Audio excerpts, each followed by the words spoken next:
जी अस्सलाम वालेकुम students, lecture number 74 start करते हैं। अच्छा भाई, ये चैप्टर 2 निकाला है, कॉन्स्टिट्यूशनल प्रोविजंस।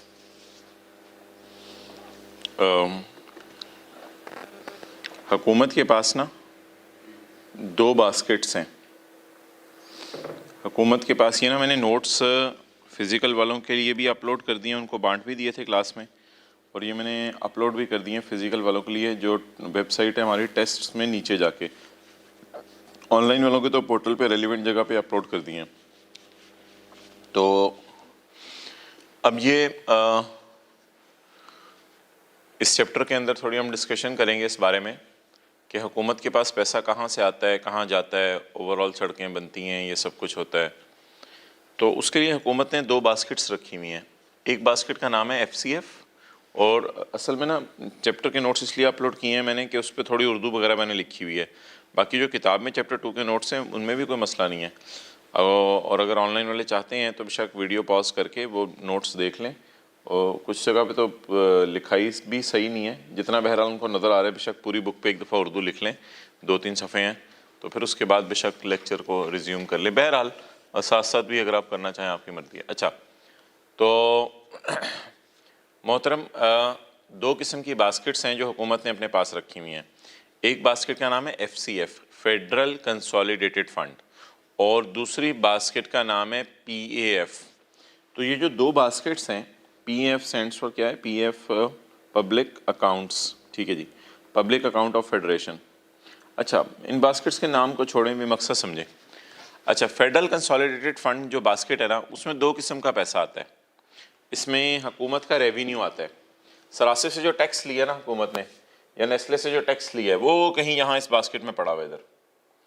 इसके अलावा आपको पता है हम बाहर के मुल्कों में जाके लोन लेते हैं, तो बाहर के मुल्कों में जाके अगर हम लोन लेते हैं तो लोन बाहर के मुल्क वाले, सऊदी अरब वालों ने लोन दिया, वो भी इसी बास्केट में आएगा। तो हुकूमत के पास जो पैसा आता है, यहाँ हज़ारों रुपए पड़े होंगे, लाखों रुपए पड़े होंगे, करोड़ों रुपए पड़े होंगे, अरबों रुपए पड़े होंगे, खरबों रुपए पड़े होंगे, खरबों रुपए पड़े होंगे, क्योंकि हुकूमत बाहर के मुल्कों से लोन लेती है, हुकूमत हमसे टैक्सेस लेती है। रेवेन्यू हुकूमत क्या क्या होता है जो हम टैक्स जमा करवाते हैं। और PAF पब्लिक अकाउंट फेडरेशन, इसमें अदर पैसे आ जाते हैं। वो कौन से आते हैं वो मैं आपको भी बताता हूँ।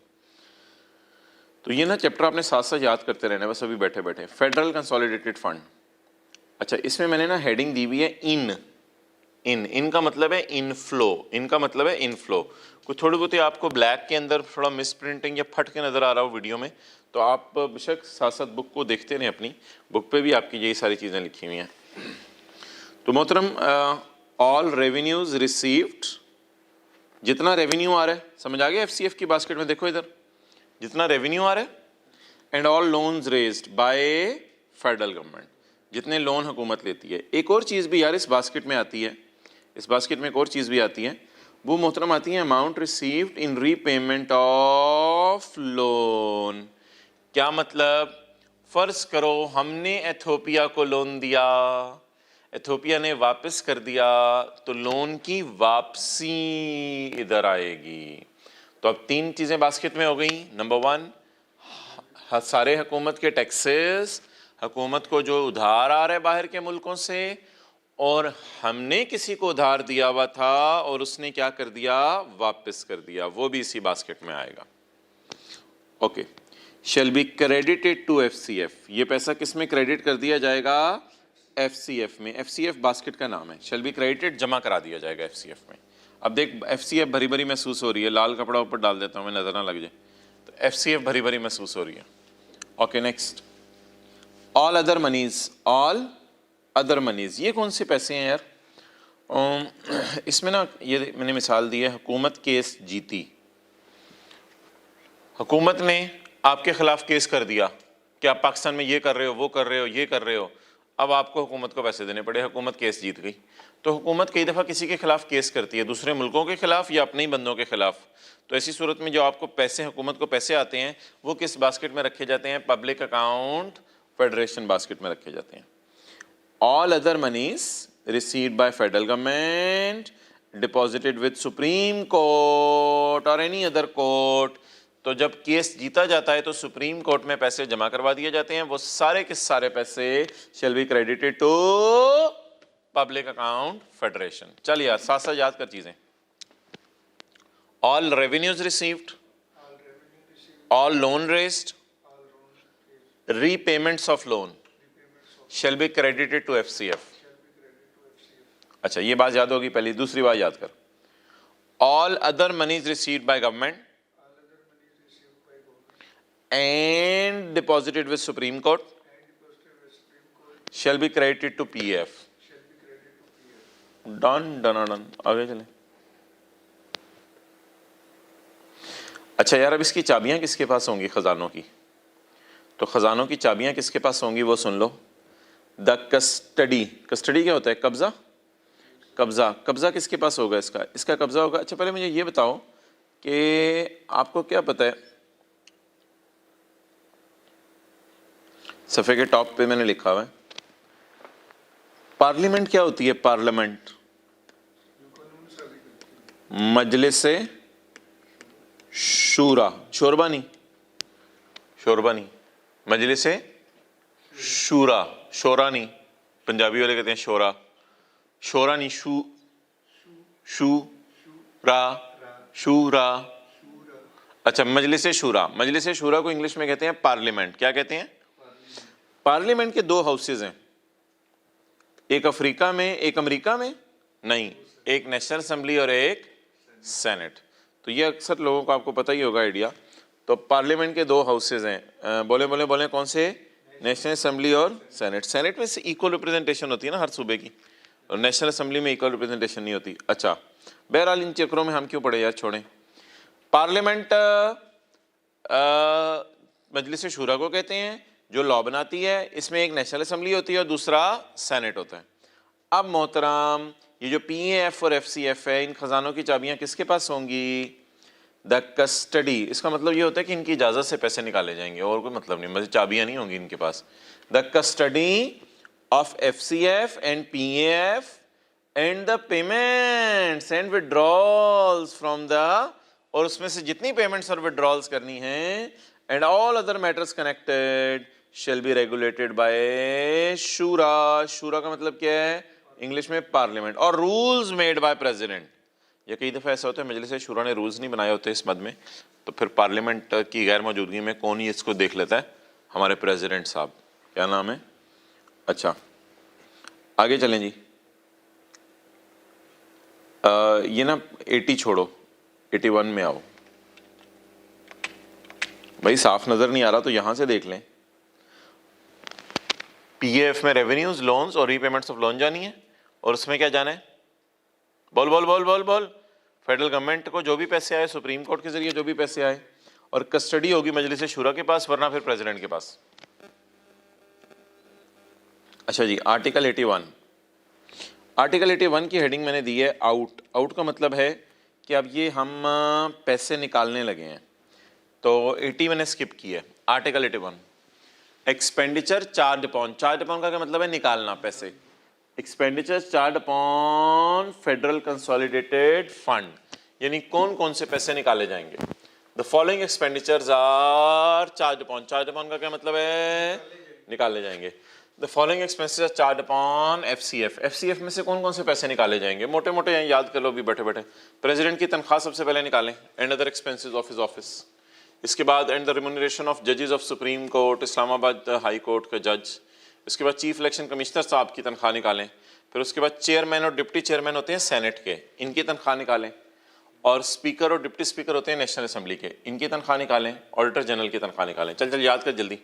प्रेसिडेंट की तनख्वाह and other expenses of his office, office से मुराद उसके दफ्तर में बिजली के बिल, मुलाजमीन की तनख्वाह है।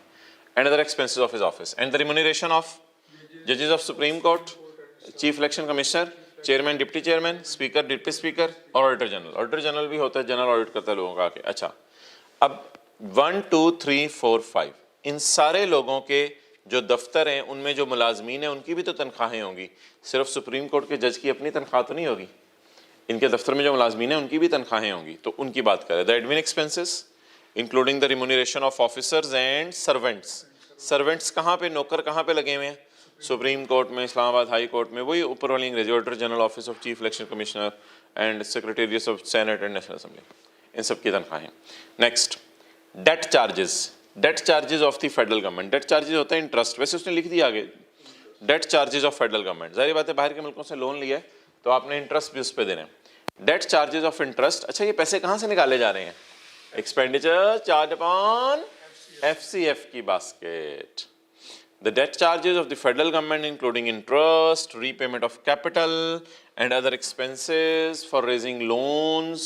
Expenses for raising loans क्या होता है? हम बाहर के मुल्कों में, आपको पता है 2-3 लोग जाते हैं बाहर, जाके होटल में रहते हैं, सऊदी अरब वालों की मिन्नतें करते हैं, उसमें आने जाने में जो खर्चा आता है वो होते हैं एक्सपेंसेस फॉर रेजिंग लोन्स। तो ट्रैवलिंग कॉस्ट आप लिख सकते हो, travelling cost of borrower, loan लेने वाले की travelling cost. Other expenses of raising loans and redemption. Redemption क्या होता है यार? Repayment and repayment of debt. अगला छोड़ो परे।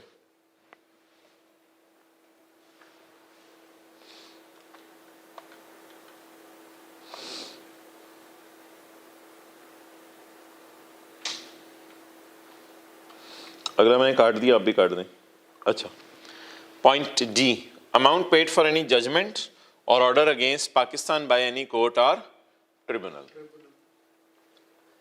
Amount paid for order against Pakistan, Pakistan के खिलाफ फैसला आया, इसको इससे मिक्स ना करना। इधर देखो, ये PF पता क्या था?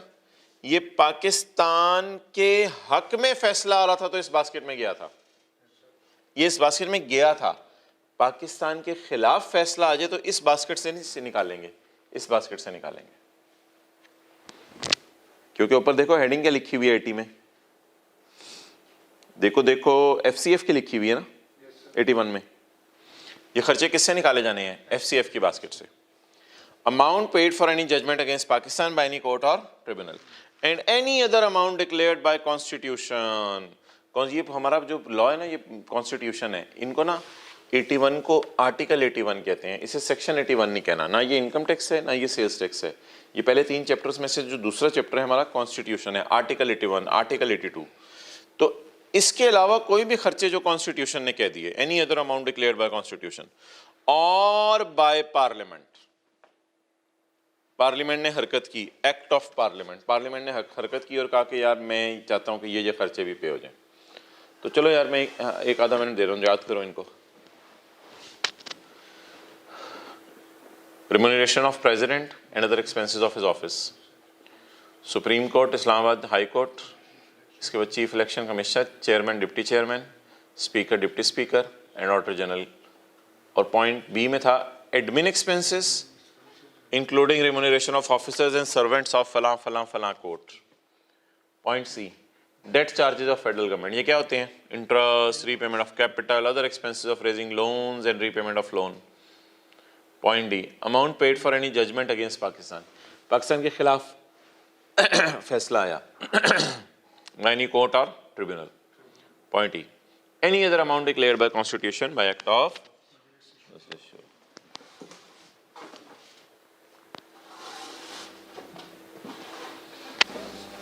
अच्छा जी,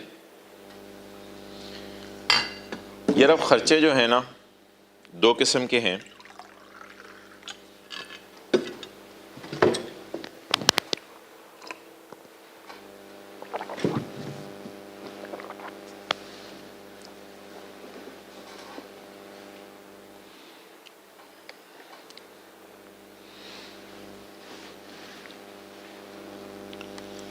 ये एक मैं लफ्ज़ लिख रहा हूं, एक्सपेंसेस चार्ज्ड बाय कॉन्स्टिट्यूशन। जैसे आप कभी दोस्त को कह देते हैं ये खर्चा मैं तेरे पे डाल रहा हूँ, तो उसे कहते हैं expenses charge upon friend. Expenses charge by constitution on FCF। अभी मैंने आपको क्या बताया है? कॉन्स्टिट्यूशन हमारा लॉ है, उसके अंदर कौन से खर्चे चार्ज किए गए हैं इस बास्केट पे, वो हमने 6-7 पढ़े हैं। तो बोलो एक्सपेंसेस ऑन FCF। एक ये खर्चे होते हैं, एक इसके अलावा भी तो खर्चे होते हैं, अदर एक्सपेंसेस। तो ये जरा 2 किस्म के खर्चे हैं, इनका नाम याद करो। expenses charged by constitution on the basket of FCF and other expenses। ये जो दोनों किस्म के एक्सपेंसेस है ना, इनकी एक सालाना बजट स्टेटमेंट बनती है। आपने अक्सर सुना होगा खबरों में कि यार बजट आ रहा है, इनकी एक सालाना बजट स्टेटमेंट बनती है। वो सालाना बजट स्टेटमेंट पेश की जाती है नेशनल असेंबली में। वो सालाना बजट स्टेटमेंट पेश की जाती है पीसीबी में, पाकिस्तान क्रिकेट बोर्ड में। वो सालाना बजट स्टेटमेंट ईदी वेलफेयर में पेश की जाती है। वो सालाना बजट स्टेटमेंट कहां पेश की जाती है? नेशनल असेंबली के अंदर। उसमें इन दोनों खर्चों की डिटेल होती है। अदर एक्सपेंसेस कौन से हैं? कुछ सड़कें बनाने का खर्चा, ब्रिज बनाने का खर्चा, हाँ यहाँ तो तनख्वाहें वगैरह कवर हुई हैं ज़्यादातर, और इंटरेस्ट ऑन लोन वगैरह भी आपने देखा कवर हुआ है। तनख्वाहें, इंटरेस्ट ऑन लोन वगैरह यहाँ कवर हुए हैं। इसके अलावा हुकूमत ने सड़कें बनानी है, ब्रिज बनानी है, वो भी तो सारे खर्चे हैं। आर्टिकल 80 पढ़ो।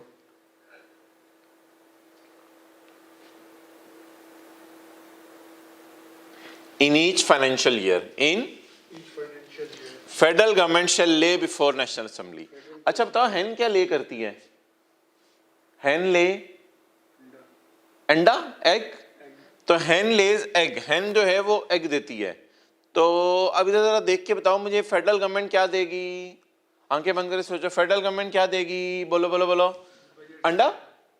इन each financial year federal government shall lay before national assembly, national assembly के सामने पेश करेगी। साया देखा करो, नेशनल असेंबली के सामने पेश करेगी अ स्टेटमेंट ऑफ रिसीट्स, हमारे पैसे आने कहां कहां से हैं, and statement of expenses of government. It will be called as annual budget statement. इसमें दो बातें होंगी मोहतरम, एस्टिमेटेड रिसीट्स पूरे साल की और एस्टिमेटेड खर्चे।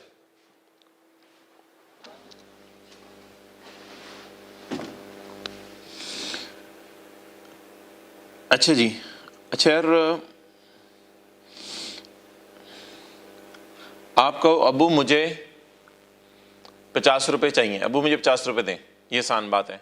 मुश्किल बात, अबू मेरे खर्चे पूरे करने के लिए मुझे 50 रुपए चाहिए। अब बातें तो दोनों सेम है, लेकिन करने का तरीका डिफरेंट है। अबू मुझे 50 रुपए दें। दूसरा तरीका, अबू मेरे खर्चे पूरे करने के लिए मुझे 50 रुपए चाहिए। अब एनुअल बजट स्टेटमेंट में ना इस तरह नहीं लिखा होता इतने पैसे हुकूमत को चाहिए, इतने पैसे हुकूमत को खर्चे पूरे करने के लिए दें, इस तरह नहीं लिखा होता। लिखा होता है कि खर्चे पूरे करने के लिए कितने पैसे हुकूमत को चाहिए। अब वो दो किस्म के हैं। मैं आपको 1 मिनट के लिए जरा सफ़े के बॉटम पे ला रहा हूं। आर्टिकल 80 के बारे में बात करने लगा हूं। आर्टिकल 80 के 2 का ए, आर्टिकल 80 के 2 का बी, आर्टिकल 80 के 2 का ए, आर्टिकल 80 के 2 का बी। इधर देखो, पहले उर्दू में पढ़ो। बजट स्टेटमेंट में दो बातें लिखी होंगी, कितने पैसे चाहिए आर्टिकल 81 वाले खर्चों को पूरा करने के लिए, और अदर एक्सपेंसेस जैसे सड़कें वगैरह बनाना के खर्चे पूरे करने के लिए कितने पैसे चाहिए। बोलें जी, क्या क्या लिखा होगा एनुअल बजट स्टेटमेंट के अंदर? दो बातें लिखी होंगी एनुअल बजट स्टेटमेंट के अंदर। आर्टिकल 81 वाले खर्चे पूरे करने के लिए कितने पैसे चाहिए, और सड़कें वगैरह बनाने के जो खर्चा है उसके लिए कितने पैसे चाहिए। बार बार बोलें, कितने पैसे चाहिए आर्टिकल 81 के खर्चे पूरे करने के लिए, और कितने पैसे चाहिए अदर एक्सपेंसेस को पूरे करने के लिए। बोली जाएं पागलों की तो। अच्छा जी,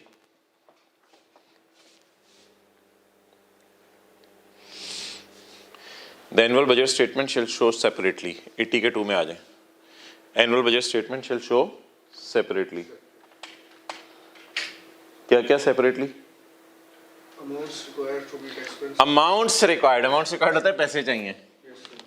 पैसे चाहिए, क्यों चाहिए रे? क्यों चाहिए बेटा? क्यों चाहिए? बुक लेनी है बेटा, बुक तो आ गई नहीं, वो वॉल्यूम 2। अच्छा, अमाउंट रिक्वायर्ड, पैसे चाहिए टू मीट द खर्चे। खर्चे किसने चार्ज किए थे? कॉन्स्टिट्यूशन ने। किस पर? एफसीएफ पर। ये ना 81 वाले हैं,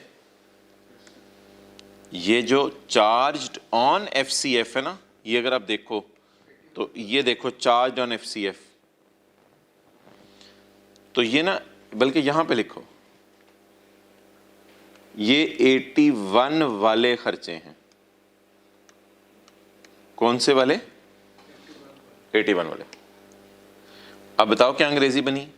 अमाउंट्स रिक्वायर्ड, पैसे चाहिए टू मीट द खर्चे चार्ज बाय कॉन्स्टिट्यूशन, किसके ऊपर? On FCF। आगे पढ़ो। और कितने पैसे चाहिए टू मीट अदर खर्चे, टू मीट अदर खर्चे। ये वो एक्सपेंसेस हैं जो FCF पे चार्ज किए हैं कॉन्स्टिट्यूशन ने? ना ना ना ना ना ना ना ना, ये कोई और है। टू मीट अदर खर्चे, जैसे सड़कें बनाना वगैरह। डन भाई? मेरे पीछे छुप गई थी सड़कें, तूने बताई नहीं?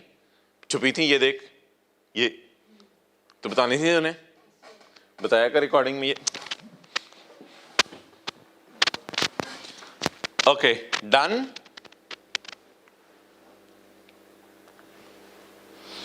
अच्छा, इसका क्या मतलब है? And shall distinguish between revenue expenditures and other expenses. Revenue कौन से होते हैं? डे टू डे के खर्चे हुकूमत के, बिजली की बिल वगैरह ये वो। जैसे अदर एक्सपेंसेस कौन से होते हैं? कैपिटल एक्सपेंडिचर, जो एक साल ज़्यादा का फ़ायदा दें। तो रेवेन्यू और कैपिटल एक्सपेंडिचर्स को अलग अलग बताएंगे। आमतौर पे कैपिटल एक्सपेंडिचर्स वैसे पॉइंट बी में ही होते हैं, सड़कें वगैरह बनाना। रेवेन्यू एक्सपेंडिचर्स पॉइंट ए में होते हैं। बहरहाल, shall distinguish between revenue expenditures and capital expenditures. चलो यार, इसको याद करते हैं, फिर आगे चलते हैं। अच्छा, एनुअल बजट स्टेटमेंट में ना दो चीज़ें हुआ करेंगी। नंबर 1 लिखो receipts, number 1 receipts and number 2 expenditures. हर साल फेडरल गवर्नमेंट पेश करेगी नेशनल असेंबली में a statement of receipts and a statement of expenses of government. It will be called as annual budget statement. इसको क्या कहा जाएगा? The annual budget statement shall show separately कितने पैसे चाहिए जो खर्चे FCF ने कॉन्स्टिट्यूशन पे चार्ज किए हैं, और कितने पैसे अदर खर्चे पूरे करने के लिए चाहिए।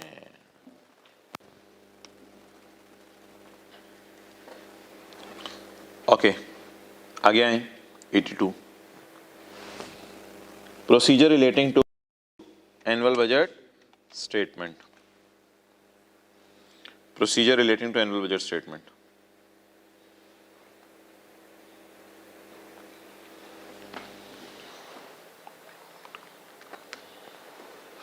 अच्छा, पता है क्या होगा? अब इस वक्त आप कहां खड़े हो? एनुअल बजट स्टेटमेंट, जिसमें दो चीजें थी, रिसीट्स एंड एक्सपेंडिचर्स। उसमें आगे एक्सपेंडिचर दो किस्म के थे, charged upon FCF and other expenses.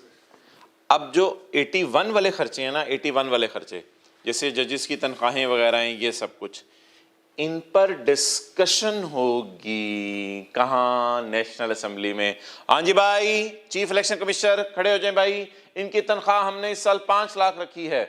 इस पर डिस्कशन होगी, लेकिन वोटिंग नहीं होगी कि हाथ खड़े करो भाई कितने लोग इससे एग्री करते हैं। वोटिंग नहीं होगी, सिर्फ क्या होगी? और डिस्कशन के बाद अगर हुकूमत समझे कि किसी ने मुनासिब मशवरा दिया है तो हो सकता है इनकी तनख्वाहें रिवाइज कर दे। एक्सपेंसेस चार्ज्ड ऑन FCF, ये कौन सी हैं? 81 वाले या सड़कें बनाने वाले? 81 वाले। ये जब भी लफ्ज है ना एक्सपेंसेस चार्ज ऑन FCF, तो फिर ये सड़कें बनाने वाले नहीं है, ये तो इनकी तनख्वाहें वगैरह हैं। हेडिंग पढ़ लें, expenses charge on FCF in annual budget statement shall be discussed in National Assembly. Shall be discussed in National Assembly. However, a voting will not be required. Voting की जरूरत नहीं होगी, सिर्फ डिस्कशन होगी। Next, other expenses in annual budget statement. कौन से expenses? ये कौन से वाले खर्चे हैं यार? मैंने लिखा हुआ लेफ्ट पे, ये तो 81 वाले हो गए थे पॉइंट 1 में। पॉइंट 2 में कौन से आए? सड़कें वगैरह बनाना। Other expenses in annual budget statement shall be submitted to National Assembly for raising the grant. Other expenses in annual budget statement shall be submitted to National Assembly for raising चंदा। ये देखो इसकी उर्दू, सड़कें वगैरह बनाने के खर्चे नेशनल असेंबली में पेश, ये पेश नजर ही नहीं आ रहा, चलो खैर है, सड़कें वगैरह बनाने के खर्चे नेशनल असेंबली में पेश करेंगे ताकि ग्रांट ली जाए। चंदा, चंदा पता है चंदा, असेंबली शायद माने शायद ना माने, शायद माने शायद ना माने, शायद माने शायद ना माने, किस पे? चंदा पे। शायद चंदा पे माने कि चंदा दे दें, शायद ना माने। अच्छा जी, पढ़ो दोबारा। अदर खर्चे इन एनुअल बजट स्टेटमेंट, यानी सड़कें वगैरह बनाने का खर्चा, हाँ, shall be submitted to national assembly for raising, ये पेश किया जाएगा नेशनल असेंबली में। नेशनल असेंबली ये खर्चे पेश करें हम, हमें चंदा चाहिए। द असेंबली में ग्रांट चंदा और मे नॉट ग्रांट चंदा। डिमांड होते हैं रिक्वेस्ट, डिमांड का मतलब होता है रिक्वेस्ट। हो सकता है नेशनल असेंबली इस रिक्वेस्ट को मान ले, हो सकता है ना माने। It may also reduce the request, इसका मतलब बताओ, it may also reduce the request. हो सकता है आपने ज्यादा मांगे हो कि नहीं कम कर लो यार सड़कें बनाने के लिए, इस बार पत्तों की रहने दो। पत्तों की क्यों नहीं बनानी, वो भी बना, अच्छा पत्तों की वाला को बैठा परेशान हो जाता है। अच्छा जी, point 3, the demand can only be made with the recommendation of federal government. ये वाला, ये 2 और 3 ना आपस में लिंक्ड है। ये जो डिमांड है ना, इस ये क्या कहते हैं, रिक्वेस्ट की जाएगी with the suggestion of federal government. इसमें सबसे पहली सजेशन फेडरल गवर्नमेंट की होगी, तो demand can be made with the suggestion of federal government. चलो यार 82 को याद करो, 82 को याद कर my dear. Procedure relating to annual budget statement, बोल बोल बोल बोल बोल बोल, procedure relating to annual budget statement. Expenses charged on FCF shall be discussed. बोल बोल बोल बोल बोल बोल बोल। Expenses charged shall be discussed. ये कौन से वाले हैं? वो जो तनख्वाहें वगैरह है, सड़कें नहीं। However, voting will not be. And other expenses shall be submitted for raising grant. Other बोल बोल बोल बोल बोल। Other expenses shall be submitted for raising grant. Assembly may or may not agree to grant. हो सकता है assembly मान जाए, असेंबली ना माने। It may also reduce the demand, and the demand can only be made with the suggestion of federal government. अगले समय पे आओ, 83। इस वक्त हम कहाँ खड़े हैं? अगर आप जरा विजुअलाइज करो तो हमने क्या क्या कर दिया, देखो इधर। फेडरल गवर्नमेंट ने नेशनल असेंबली के सामने ले बिफोर किया था एनुअल बजट स्टेटमेंट, पेश हो गया था। पेश होने के बाद क्या चला था आगे? आर्टिकल 82 की हेडिंग प्रोसीजर। प्रोसीजर में क्या चला था? प्रोसीजर में ये चला था कि डिस्कशन शुरू हो जाएगी 81 वालों पे और बाकियों के लिए चंदा लेने की रिक्वेस्ट की जाएगी। बस यहां पे खड़े हैं हम। और भाई ये डिस्कशन कभी क्लोज भी होगी कि होती रहेगी? क्लोज भी होगी। अच्छा, और भाई ये चंदा लेने वाली बात कभी खत्म भी होगी, तय भी होगी कितना चंदा मिलने हैं? अब जब खत्म होगी तो सिर्फ प्राइम मिनिस्टर के साइन चाहिए। अब ऑथेंटिकेशन ऑफ, यहाँ ने एनुअल बजट स्टेटमेंट इसने लफ्ज नहीं लिखा, ऑथेंटिक शेड्यूल एक लफ्ज लिख दिया इसने अपनी तरफ से। Authentication of schedule of authorized, जो एक्सपेंसेस अब ऑथोराइज होने लगे हैं उनके यानी साइन होने लगे, ऑथेंटिकेशन होने लगी है। The prime minister shall sign a schedule. उसमें क्या क्या चीजें होंगी? वही 2 चीजें, grants made by national assembly, grants made by national assembly. ये वो ग्रांट्स हैं वो जो सड़कों वाली हैं, grants made by national assembly and the amount required, और कितने पैसे चाहिए for expenses charge on FCF। इधर जरा तरतीब उल्टी कर दी उसने, ऊपर नीचे कर दी चीज। ये देखो मैंने लिखा हुआ जो नोट्स अपलोड किए उसमें, सड़कों वाले इधर ऊपर लिख दिए हैं, 81 वाले नीचे लिख दिए हैं। The prime minister shall sign a schedule, prime minister sign करेगा शेड्यूल को। The grant made by national assembly, grant किस सूरत में की थी? ग्रांट चंदा, चंदा चंदे की तो सड़कों के साथ बात हुई थी, चंदे की सड़कों के साथ बात हुई थी, याद आ रहा है? एंड द अमाउंट्स रिक्वायर्ड, और कितने पैसे चाहिए फॉर खर्चे पूरे करने के लिए, चार्ज ऑन FCF। अच्छा यार, ऑब्वियसली जितने आपने एनुअल बजट स्टेटमेंट के अंदर बताए थे उससे ज़्यादा खर्चे अप्रूव होंगे या उतने ही अप्रूव होंगे? उतने ही अप्रूव होंगे, उससे ज़्यादा अप्रूव नहीं हो सकते, ये तो ऑब्वियस सी बात है। इट शैल नॉट एक्सीड, वो जो अमाउंट रिक्वायर्ड है, it shall not exceed the amount mentioned in statement previously laid before the national assembly. वो जो नेशनल असेंबली के सामने आपने प्रीवियसली स्टेटमेंट ले बिफोर की थी, स्टेटमेंट कौन सी? स्टेटमेंट को लिखो, annual budget statement. It shall not exceed the amount mentioned in annual budget statement previously laid before the National Assembly. अच्छा भाई, प्राइम मिनिस्टर का साइन हो गया? Prime minister shall sign, sign हो गया? करेगा, हो गया ना, अब इस पॉइंट की रोशनी में हो गया ना, शैल साइन हो गया। अब क्या करना है, जब प्राइम मिनिस्टर साइन कर देना तो नेशनल असेंबली में साइन वाले सफ़े को दोबारा लेके जाना है। अब क्यों लेके जाने? नेशनल असेंबली को तसल्ली हो जाए जो हमने बातें एग्री की थी उसी पे प्राइम मिनिस्टर का साइन हुआ है, बस तसल्ली के लिए, तसल्ली के लिए। निकाहनामे के बाद मियाँ बीवी को दिखा दिया जाता है, भाई वेख लो तो दोवां दे साइन आ गए ने, वो कहते हैं भाई हमने ही तो किए हैं, और चलो यार वेख लो, तसल्ली के लिए। The authenticated schedule shall be, यहाँ लिखो अगेन, शैल बी अगेन, एक तो अगेन हो गया ना एक तरह का, पेपर में अगेन नहीं लिखना। The authenticated schedule shall be laid before the National Assembly. It shall not be open for discussion, guy. It shall not be open for vote. ना अब डिस्कशन होगी, ना अब वोटिंग होगी। मियाँ बीवी हुण छुट्टी, हुण हो गया निकाह, अब कोई डिस्कशन नहीं होनी इसके ऊपर, अब कोई डिस्कशन नहीं होनी, लड़का कैसा लड़की कैसी, no no discussion at all. It shall not be open for discussion, it shall not be open for voting. नीचे उसने ऐसी बात लिख दी, कहते हैं एफसीएफ की बास्केट में हाथ डाल के खर्चे वही वाले सही समझे जाएंगे। एफसीएफ की बास्केट में हाथ डाल के खर्चे निकाले जाते हैं ना, तो एफसीएफ की बास्केट में खर्चे तभी सही समझे जाएंगे जब ऊपर वाला प्रोसीजर सारा फॉलो हुआ होगा। फॉर्मेलिटी सी बात है। The expenses from FCF shall be considered as authorized, समझे जाएंगे, बिल्कुल ऑथराइज्ड हैं, when above procedure is followed. अच्छा यार, इस सफ़े के एंड पे ना मैंने एक समरी सी बनाई हुई है, इस सफ़े के एंड पे देखो। पिछले सफ़े पे हमने पढ़ा था 80 का 1 जिसमें एनुअल बजट स्टेटमेंट थी, फिर हमने पढ़ा था 82 का 2 और 82 का 1, और फिर हमने पढ़ा था इसमें, नहीं ये 82 का 1 और 82 का 1 और 82 का 2 नहीं बनता, ये 82 का 1 और 82 का 2 नहीं बनता, ये असल में बनता है हाँ सही है, सही है, सही है, सही है, सही है, बिल्कुल सही है। अच्छा अब तरतीब सुन लो सारे, तरतीब। सबसे पहले फेडरल गवर्नमेंट ले बिफोर करेगी नेशनल असेंबली क्या? Annual budget statement. इसके बाद हमने पढ़ा था 82 आपको याद आ रहा होगा, 82 पिछले सफ़े के एंड वाला, डिस्कशन और रेजिंग ग्रांट वाला।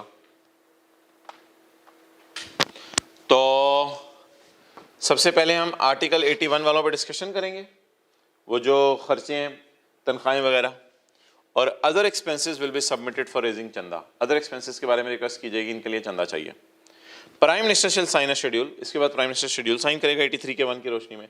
Schedule shall be again lead before the national assembly, 83 का 2। तो ये एक समरी है, चार स्टेप्स हैं, 4 स्टेप्स हैं। पहला स्टेप, अब जरा किताब से रिवाइज करो। पहला स्टेप आर्टिकल 80 में, आर्टिकल 80 में फेडरल गवर्नमेंट की जिम्मेदारी बताओ। Federal government shall lay before the national assembly a statement of estimated receipts and expenses of the government, it is called as, आगे चलो, नहीं, आगे पॉइंट 2 छोड़ें, स्टेप्स खाली मैं बता रहा हूं। अब 81 वाले खर्चों पे क्या होगी? डिस्कशन पेज के एंड पे, और सड़कें बनाने वगैरह खर्चे पे ऊपर ग्रांट रेस की जाएगी। अगले सफ़े पे आए, अब प्राइम मिनिस्टर साइन करेगा एक शेड्यूल पे। शेड्यूल में 2 बातें बताई होंगी। Number 1, grants made by national assembly ने कितने पैसे ग्रांट किए हैं, and amount required for expenses charge on FCF. यार ये तो वही इंग्लिश बन जाएगी ना, ये वाली, ये अमाउंट्स रिक्वायर्ड टू, ये जो पिछले सफ़े पे 80 में पड़ी है, amount required to meet expenses charge on FCF, वो इंग्लिश यहाँ बन जाएगी। लेकिन it shall not exceed the amount mentioned in statement previously laid before the statement से मुराद है यहाँ एनुअल बजट स्टेटमेंट। जो एनुअल बजट स्टेटमेंट आपने ले बिफोर की थी उससे ज़्यादा ये खर्चा नहीं होना चाहिए। The authenticated schedule shall be laid before the, it shall not be open for discussion or not be open for vote. An expense from FCF shall be considered authorized when above expenditure is followed. अच्छा, अगला सफ़ा बड़ा आसान रह गया, अगले सफ़े की tension नहीं लेनी आप सिर्फ अभी काम करो, मैं आपको 1-2 मिनट दे रहा हूँ, सारा याद करो।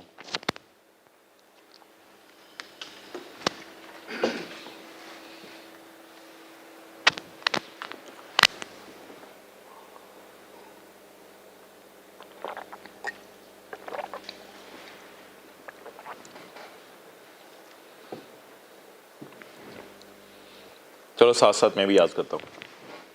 Article 78,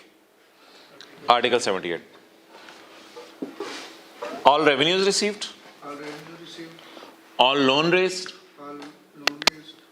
and amount received on repayment of loan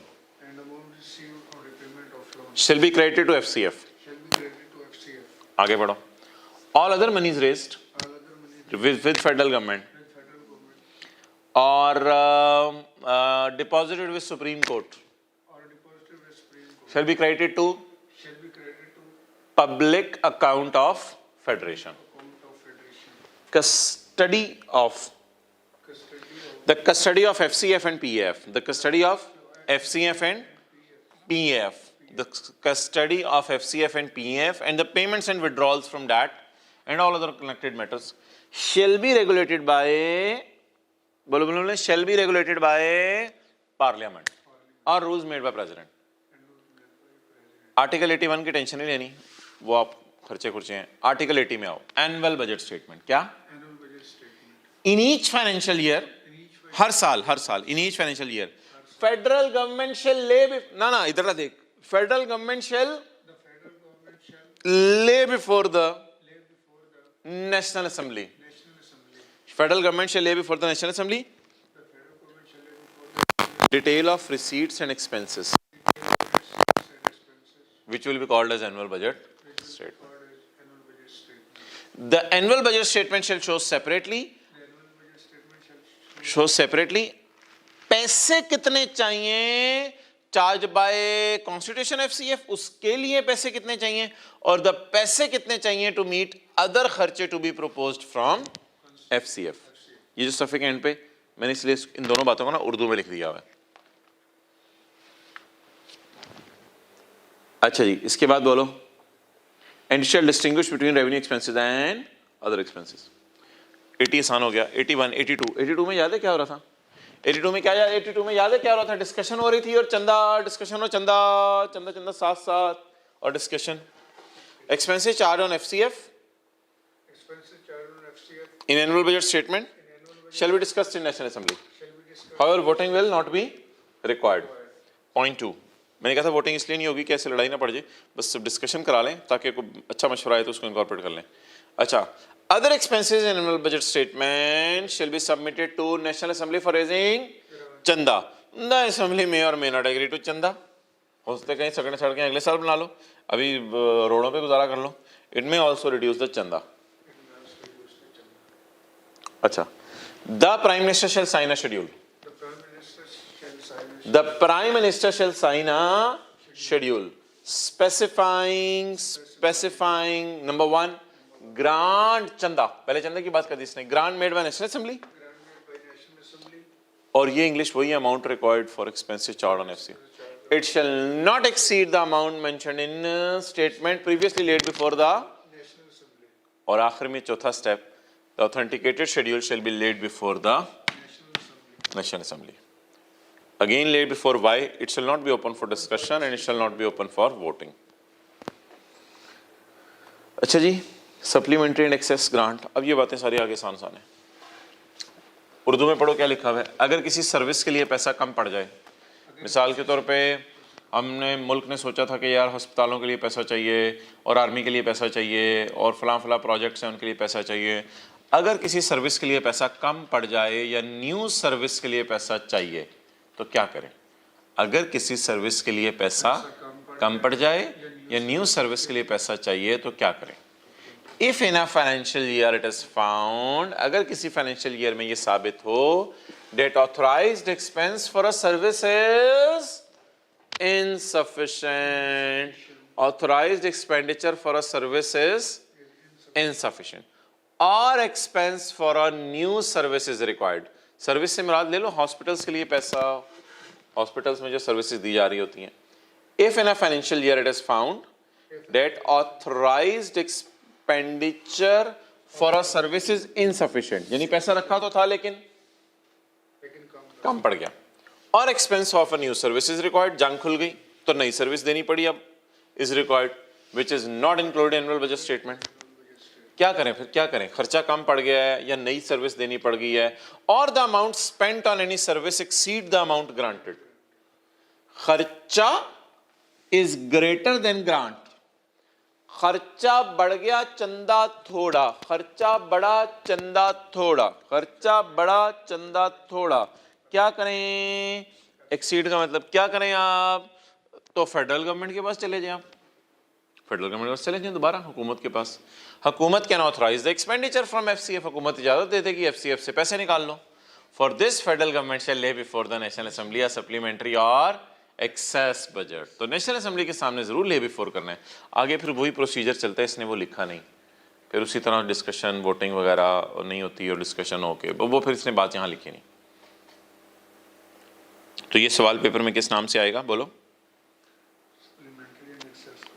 supplementary and access grants. चलो याद करो इसको. If in a financial year it is found that authorised expense for a service is insufficient or expense for a new service is required which is not included in, or the amount spent on any service exceed the amount granted, the federal government can authorize expense from FCF.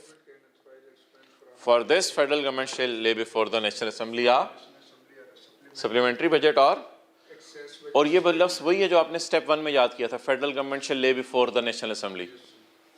ये लफ्ज़ वहीं से याद हो जाएगा. अच्छा यार ये 85 की हेडिंग को छोड़ो जरा, 85 के ना पहले नाम पढ़ो. शायद प्राइम मिनिस्टर पाकिस्तान में नहीं है, शायद नहीं, शायद प्राइम मिनिस्टर पाकिस्तान में नहीं है. अब साइन कौन करे, अब पुरानी बातों की तरफ वापस आ जाओ. अब सप्लीमेंट्री बजट खत्म हो गया, सप्लीमेंट्री बजट खत्म, नई बात, पर साइन कौन करे. The national assembly can make grant, national assembly फिर ग्रांट दे दे for estimated expenses for a part of financial year. का क्या मतलब है, not more than 4 months, 4 months के लिए नेशनल असेंबली इजाजत दे दे. If the authentication of schedule is pending, if authentication of schedule is pending. 83 की हेडिंग पढ़ो, authentication of schedule.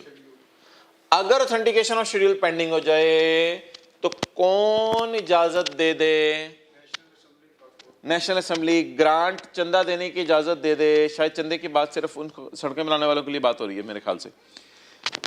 The national assembly can make grant for estimated खर्चे for a part of not more than, if the sign off date is pending, अगर वो authentication of schedule pending है. ये मैं अपनी तरफ से लिख रहा हूं, आपने पेपर में नहीं लिखा ना. पेंडिंग क्यों हो गया, because PM is not in Pakistan. हो सकता है इलाज कराने गया हो बाहर, कोई भी वजह हो, because PM is not in Pakistan. हो सकता है पीएम पाकिस्तान में ना हो. टॉफी निकल लिए जेब से. अच्छा, because PM is not in Pakistan. तो फिर कौन ग्रांट दे दे, नेशनल असेंबली. ज़ाहिर बात है नेशनल असेंबली में किसी ना किसी को तो जिम्मेदार बना के गया होगा ना पीछे से, कि मैं जा रहा हूँ तो जब तक इलाज नहीं करवा के आता फलां बंदा देखेगा चीज़ों को. तो national assembly can make grant, फिर इस सूरत में नेशनल असेंबली ग्रांट कर देगी. अच्छा फ़र्ज करो नेशनल असेंबली ही नहीं है, ये ही देखो गलती से कैसे लिखा गया. फ़र्ज करो नेशनल असेंबली ही नहीं है. कई दफ़ा आपको पता है कि पाकिस्तान की फ़ौज जो है वो टेक ओवर कर लेती है, तो उस कामों को संभाल लेती है, मार्शल लॉ लग जाता है जिसे कहते हो आप. तो फिर ऐसी सूरत में क्या करें, तो नेशनल असेंबली ही नहीं है. If the national assembly is dissolved, the federal government, आमतौर पे आर्मी के पास आ जाती है, फिर द फेडरल गवर्नमेंट फिर हुकूमत के पास, आर्मी के पास आ जाएगी. द फेडरल गवर्नमेंट में authorize expenses from the FCF for estimated expenditures for a period of not more than 4 months in a financial year. कम से कम 4 महीने के लिए चंदा दे दिया जाएगा. If the authentication of schedule of authorized expenses is pending. ये वही वाली लाइन है. If the authentication of schedule is pending. क्यों पेंडिंग है? रीजन अब मैंने इसको बताई है. नहीं, ये नहीं है PM is out of Pakistan. Reason ये है असेंबली डिसॉल्व हो गई है. असेंबली डिसॉल्व हो गई है, पार्टियों के बंदे चले गए, फौज ने जो है वो हुकूमत ले ली है. तो ऐसी सूरत के अंदर ऐसा करेंगे. डन.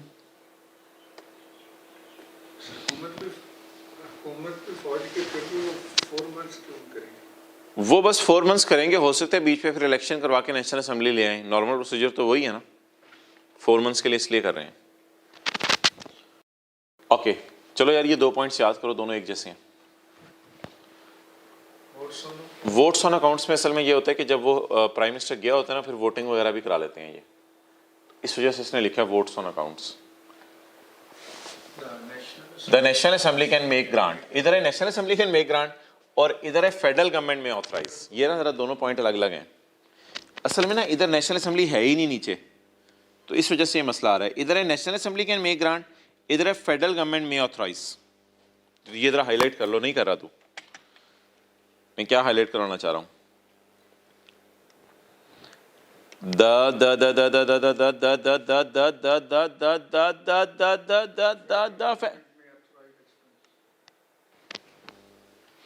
ऊपर वाले में क्या है?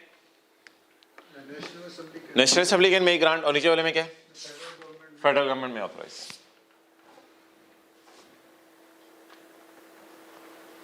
अब पढ़ो. The national assembly can make चंदा for a period of not more than 4 months if authentication of schedule is pending. ये लाइन आपने इधर भी याद कर लेनी है, इधर भी याद कर लेनी है.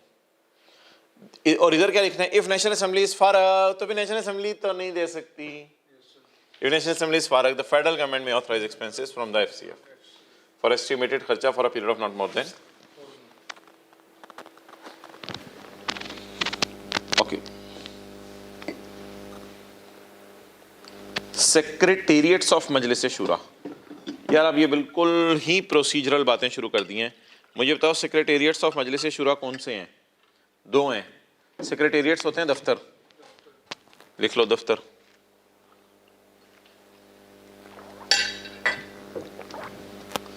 सेक्रेटेरिएट्स ऑफ मजलिस शूरा दफ्तर.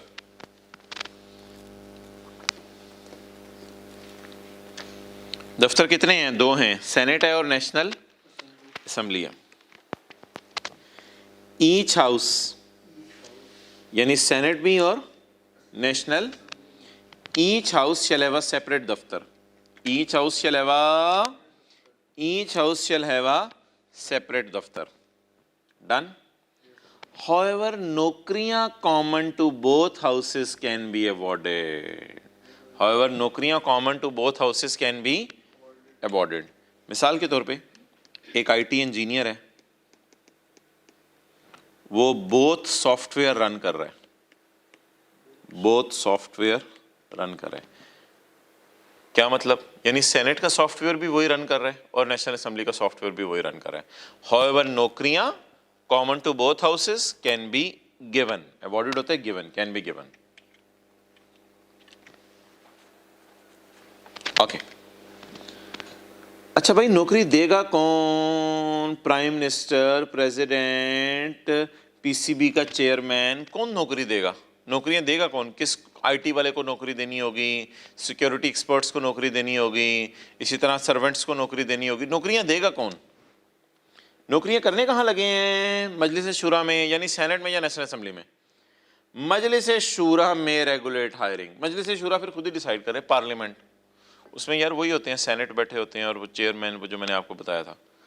तो मजलिस शूरा में regulate hiring of persons appointed to the secretarial staff of both houses. इसे कहते हैं सेक्रेटेरियल स्टाफ ऑफ हाउसेस.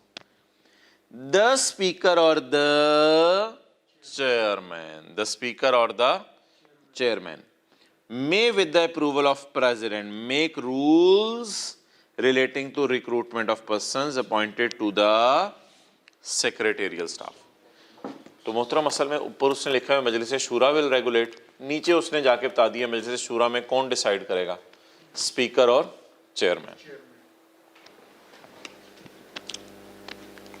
तो बोलो ऊपर क्या लिखे हैं, कौन डिसाइड करेगा, मे रेगुलेट, और नीचे क्या लिखे हैं इनमें कौन कौन होगा, स्पीकर और the chairman with the approval of president may make rules regulating the recruitment of persons and appointed to secretarial staff. Clear?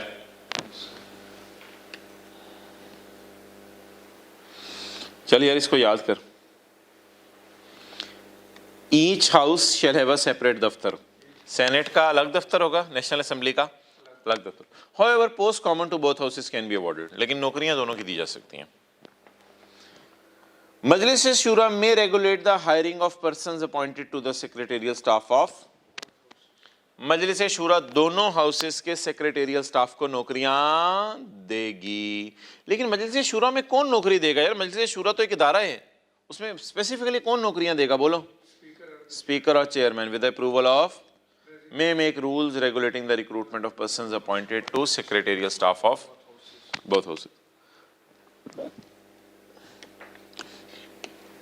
Finance committee, finance committee दोनों के खर्चे जैसे बिजली के बिल और मुलाजमीन की तनख्वाहें कौन देगा, दोनों के खर्चे, दोनों कौन, नेशनल असेंबली और सेनेट, इनके खर्चे जैसे कि बिजली के बिल, मुलाजमीन की तनख्वाहें, इनके लिए क्या रूल हैं, इनके लिए ना यार एक कमेटी बनाई जाती है।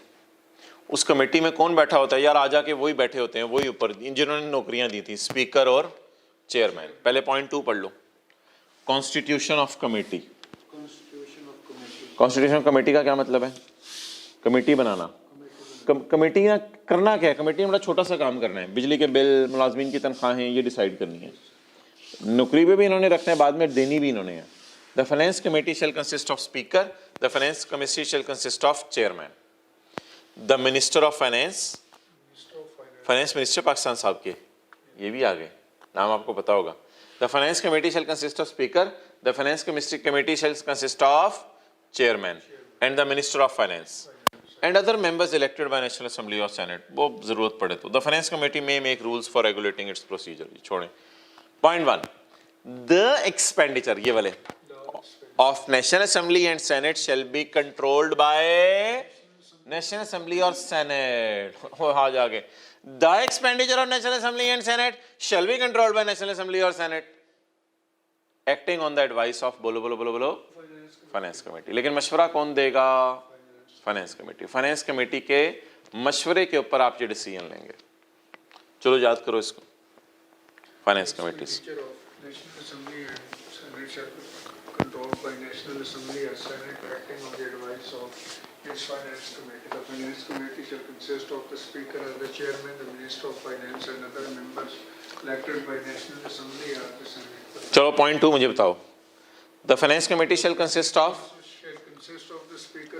स्पीकर और the chairman, the finance committee shall consist of speaker और the chairman and the minister of finance.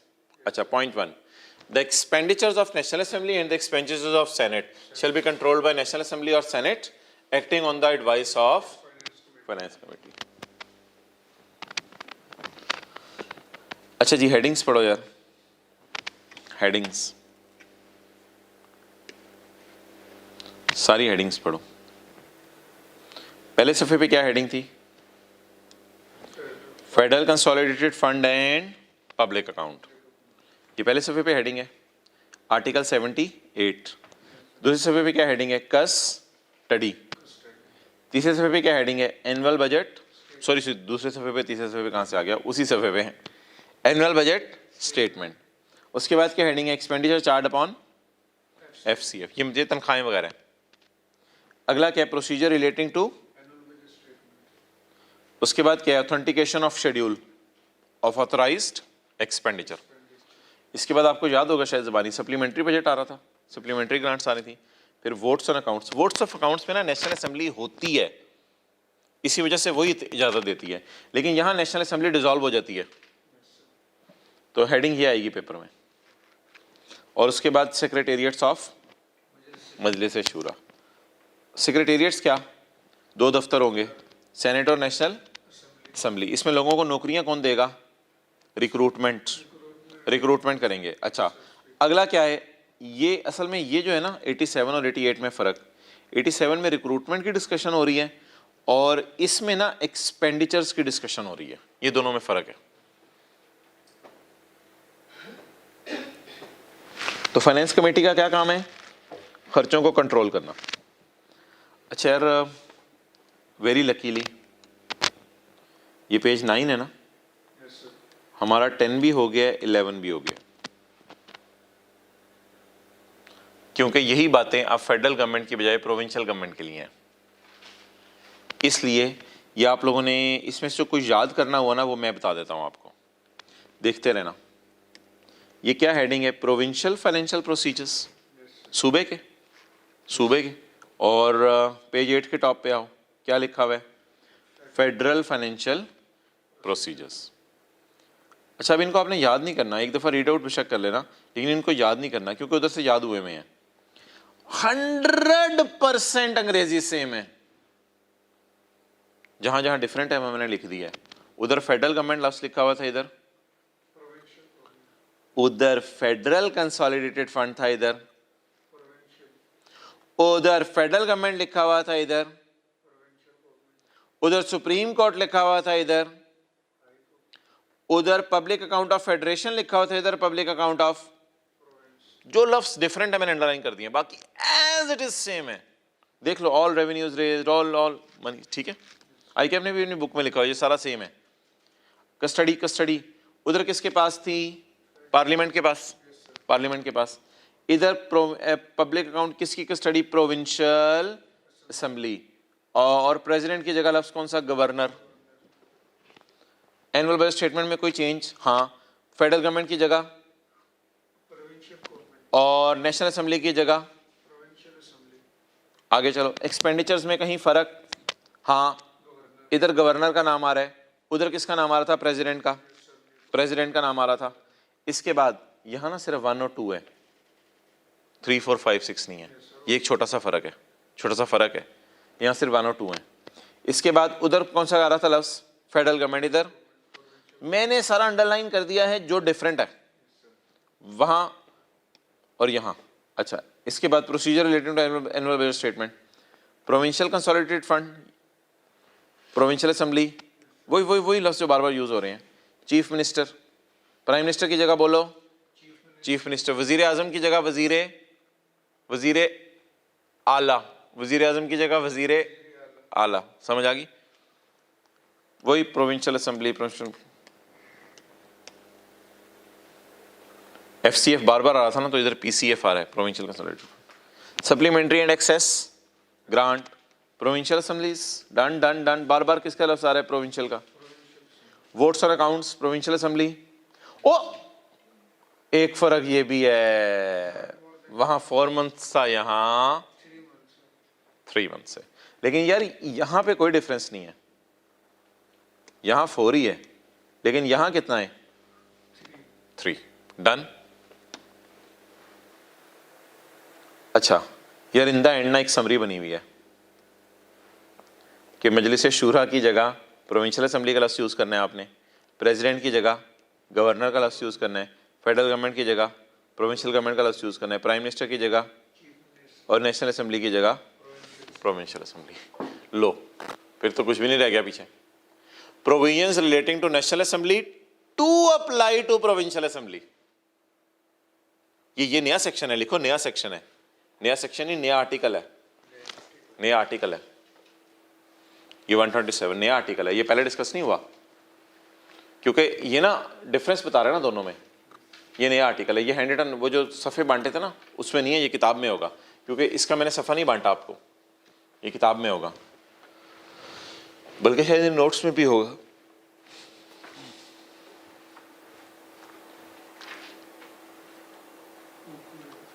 Book में है, किस पेज पे, 11. पेज 11 पे।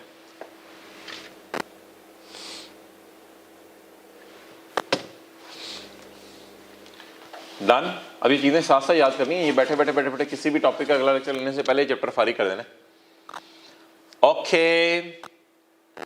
Any reference to president shall be read as reference to governor, any reference to federal government shall be read as reference to provincial government and so on.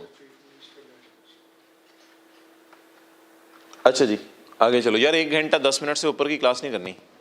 1 घंटा 9 minute और बता देना। 2-2 घंटे की क्लासें हो रही होती हैं, हद होगी यार। 1 घंटे 10 मिनट से ऊपर की क्लास नहीं करने देनी। ओके, मैं कोशिश करूंगा अगला लेक्चर भी ना आज ही अपलोड कर दूं। मैं फिजिकल वालों से बात कर रहा हूँ, ऑनलाइन वालों की अपनी तरतीब चल रही है, वो सही है। उनका संडे के अलावा डेली 1 लेक्चर अपलोड हो रहे हैं। मैं अभी फिजिकल वालों से बात कर रहा हूँ। अच्छा यार, ये छोटा सा एक कॉन्सेप्ट है, इसको भी नज़र मार लो। इसको डिटेल से इंशाल्लाह अगली क्लास में देखेंगे। Distribution of revenues between federation and province. भाई ये भी खत्म हो रहा है। Distribution of revenues between federation and provinces, ये बहुत बड़ा मसला है। पैसा कितना इस्लामाबाद में फेडरल गवर्नमेंट के पास रहेगा और पैसा कितना 4 बीवियों में तकसीम होगा। कितना पैसा शोहर के पास रहेगा और कितना पैसा 4 बीवियों के पास रहेगा। इसमें तो जंगें हो जाती हैं सूबों की आपस में, बीवियों की आपस में। तो ये तो बहुत बड़ा फड्डा प्रोग्राम है। इसके लिए तो रूल बनाने पड़ेंगे। इसके लिए पूरी कमेटी बना दी गई है, पूरा आर्टिकल बना दिया गया है। उस सूबों वाले वरना लड़ने लग जाते हैं एक दूसरों से। तो डिस्ट्रीब्यूशन क्या होता है? बांटना ऑफ रेवेन्यू, पैसों का, बिटवीन इस्लामाबाद यानी फेडरल गवर्नमेंट एंड प्रोविंसेस, सूबों के दरमियान। इसके लिए मोहतरम एक कमेटी हमने बनाई है, लेकिन इस कमेटी का बहुत बड़ा काम है। इस कमेटी का छोटा सा काम नहीं है, वो फाइनेंस कमेटी थी। उस कमेटी का काम था नेशनल असेंबली और सेनेट के खर्चों को संभालना। ये कमेटी का बहुत बड़ा काम है, इसलिए ये कमेटी भी बहुत बड़ी है। ये कमेटी बनाएगा कौन? ये कमेटी बनाएगा प्रेसिडेंट, और 5 साल बाद ये कमेटी बदल जाया करेगी। 5 साल के लिए बना करेगी ये कमेटी। इस कमेटी में कौन कौन होगा? इस कमेटी के हमारे मिनिस्टर ऑफ फाइनेंस सब होंगे, हमारे पाकिस्तान के मिनिस्टर ऑफ फाइनेंस। इसके बाद minister of finance of provincial government भी होंगे। प्रोविंशियल गवर्नमेंट्स, सूबे तो ज्यादा है ना एक से, तो provincial governments and such persons as appointed by president after consultation with governors of provinces. चलो जी, याद करिए साथ साथ। इस कमेटी को बनाएगा कौन? प्रेसिडेंट। वो देखो ऊपर पहली लाइन पढ़, द प्रेसिडेंट।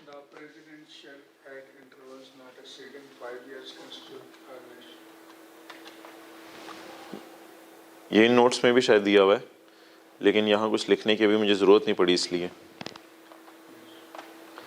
द प्रेसिडेंट शैल बना committee eight intervals not exceeding 5 years and it constitute NFC comprised of number 1 Minister of Finance of Federal Government, Minister of Finance of provincial governments, and such persons as may be appointed by President with the mashwara of Governor of Province. अच्छा भाई, इसकी duties क्या होंगी? Duties of NFC, इसकी duties क्या होंगी? इसकी 4 duties हैं। कितनी ड्यूटीज हैं? 4। इसकी 4 ड्यूटीज हैं। It shall be the duty of NFC, ये NFC की ड्यूटी होगी to make suggestions to president, कि प्रेसिडेंट को क्या दे? Suggestions. To make suggestions to president, president को मशवरा दे regarding the distribution of tax receipts between the federation and province. इसकी उर्दू बताओ। Distribution of tax receipts between federation and provinces की उर्दू बताओ। टैक्स रिसीट का क्या मतलब है? टैक्स आया। डिस्ट्रीब्यूशन का क्या मतलब है? बांटा। The distribution of tax between federation and provinces. इसका और मेन काम है ही ये यार, बाकी काम तो सेकेंडरी है। मेन काम ये है क्या? कि इसने पैसे बांटने हैं। शोहर में कितने जाएंगे और 4 बीवियों में कितने जाएंगे? The distribution of tax between federation and provinces. शोहर की तनख्वाह शोहर में के पास कितनी रहेगी और 4 बीवियों के पास कितनी रहेगी? Point B, the making of grants by federal government to, कभी कभी साल के दौरान पता है क्या grant in aid? Grant in aid का मतलब होता है मदद की जरूरत पड़ी है। Grant in aid, aid means मदद। मदद में ग्रांट देनी पड़ती है ना। ग्रांट इन एड का मतलब है चंदा। अच्छा, मैंने ना उसकी इंग्लिश लिखी हुई है, उसकी उर्दू लिखी हुई है। It shall be the duty of NFC to make suggestions to President regarding the distribution of tax receipts between federation and provinces, ये हुकूमत का ते मिसिंग है। हुकूमत और सूबों के दरमियान कितने पैसे बांटे जाएंगे, मैंने उर्दू लिखी हुई है इस पॉइंट की।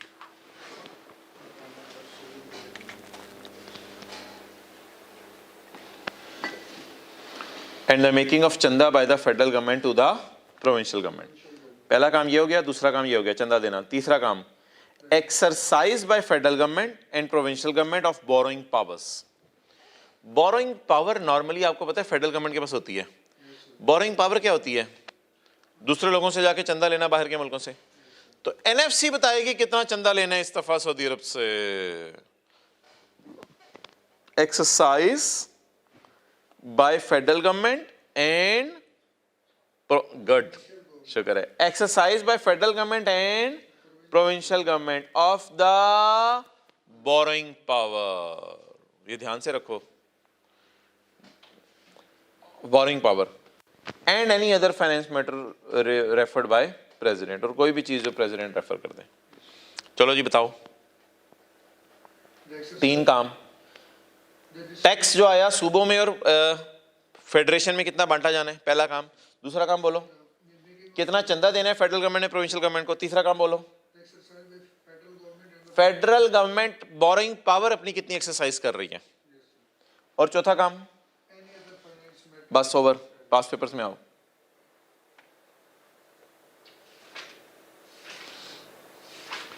लिस्ट द टैक्स, नहीं, briefly describe the duties of NFC. NFC की ड्यूटीज बताओ यार, 1 घंटा 10 मिनट से ज्यादा ना होने देना। एनएफसी की ड्यूटीज बताओ। 160 का 2। एनएफसी हो रहा है, फाइनेंस कमेटी हो रहा है। फाइनेंस कमेटी का छोटा सा काम था, ये एनएफसी है। 160 का 2।